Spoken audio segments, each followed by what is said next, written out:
Hi everyone, here is Dina. Today I want to show you how we celebrate Christmas in Italy. You'll see the festive atmosphere of Venice, cozy family gatherings, and of course, the joy of unwrapping gifts.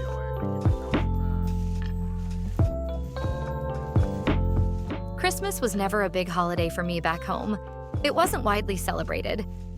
In Kazakhstan, we celebrate New Year's, just like many other post-Soviet countries. We also gather with the whole family at the festive table and give each other gifts. But for Kazakhs, this holiday was always foreign, more of a leftover from the Soviet past. The Soviet government needed an ideology to unite the multinational population, and New Year's became that common holiday without any religious or national connotations.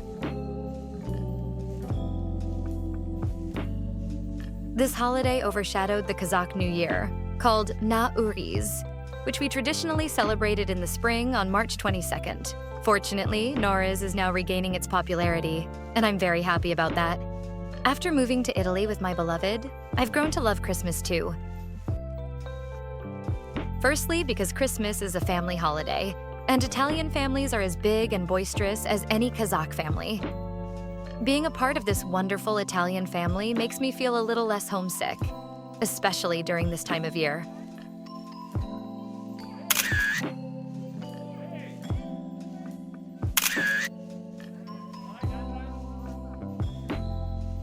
Secondly, it's a holiday that I chose myself. It's my personal choice, not something imposed on me. The anticipation of Christmas begins to stir in our region of Italy on December 8th. A gentle magic descends upon the city.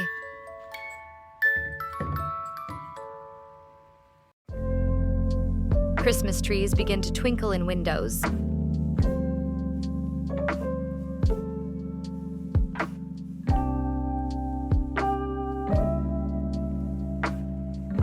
Electric garlands cast a warm glow on the streets.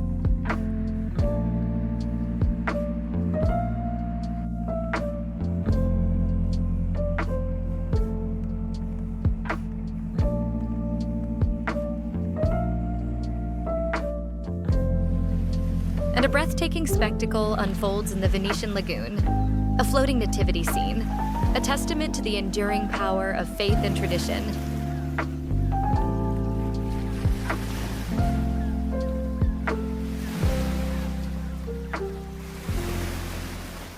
For my town of Mestre, which is located on the mainland part of Venice, the official start of the Christmas bustle is marked by the lighting of the Christmas tree in Piazza Ferretto and the opening of an incredibly beautiful dynamic nativity scene at the Capuchin Monastery.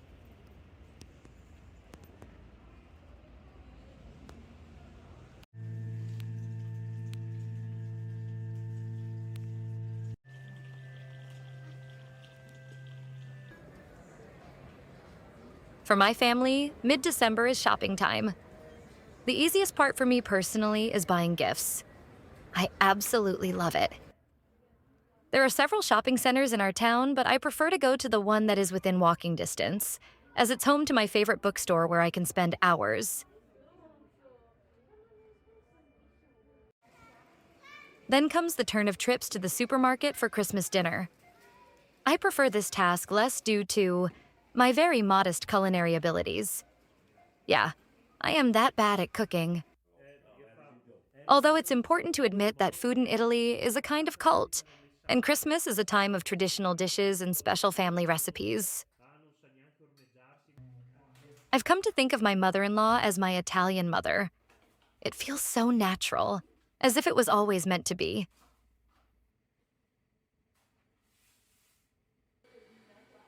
Every Christmas, she delights us with her culinary masterpieces. She's from Naples, so in addition to the traditional dishes of our northern region, I've had the pleasure of getting to know Neapolitan cuisine. For example, la bracciola napoletana. These delicious beef rolls are filled with a fragrant mixture of parsley, garlic, and pecorino cheese. I forgot to take a picture of the final result. I was too busy eating, so you'll just have to trust me.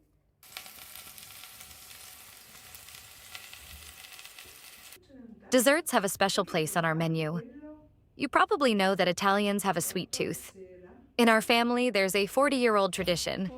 Every Christmas, Mom makes an absolutely amazing cake. Il tronchetto di Natale, which translates to Christmas log. Those familiar with this dessert might exclaim, but that's bûche de Noël, a traditional French Christmas cake. And you'd be right. It's just a family tradition of ours, which began when my Italian mother, then a young and passionate Carmela, first visited Paris and the legendary restaurant Le Bouillon Chartier.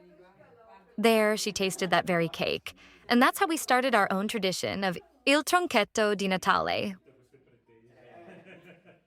Christmas desserts and pastries can change a lot depending on where you are in Italy. Even tiny towns have their own special treats. If we're talking about must-try Christmas treats, you absolutely have to experience panettone and pandoro. Panettone is an iconic Milanese cake. Interestingly, it's almost never made at home, despite the fact that Italians generally love to cook and bake. Perhaps it's the demanding process. The dough needs to rise for almost 30 hours. There's a certain magic to that, a sense of anticipation. I think the anticipation of a holiday is almost as special as the holiday itself. The whole process of getting ready fills you with warm thoughts of the people you care about. Like when you're choosing gifts, decorating your home, or even when you're carefully picking out the black pepper from that big Italian sausage called mortadella because your sibling-in-law is allergic and you wouldn't want to accidentally, kill him. If it happens a second time, it would be hard to call it a coincidence, right? Traditionally, our family celebrates Christmas twice. First, we gather with the extended side of the family at grandmother's house for Christmas dinner. My husband's cousins, who live in different cities and countries, fly in. So you could say that, thanks to Christmas, the family reunites once a year. Then we have a smaller Christmas lunch at our own place.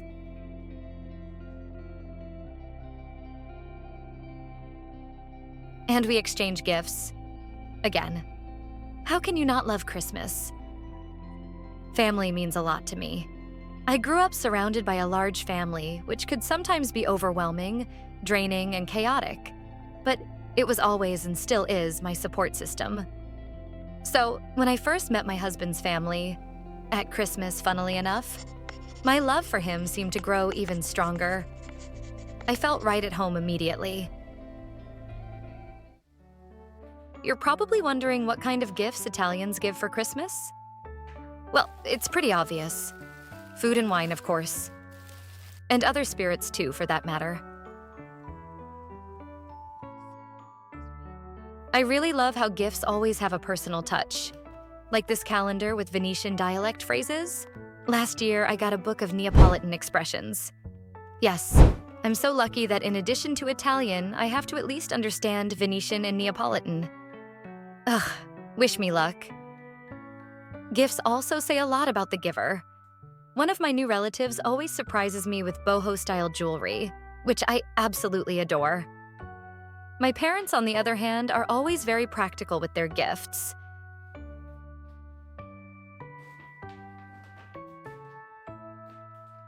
Grandma, however, is quite traditional in this regard, and it's incredibly sweet to receive an envelope from her.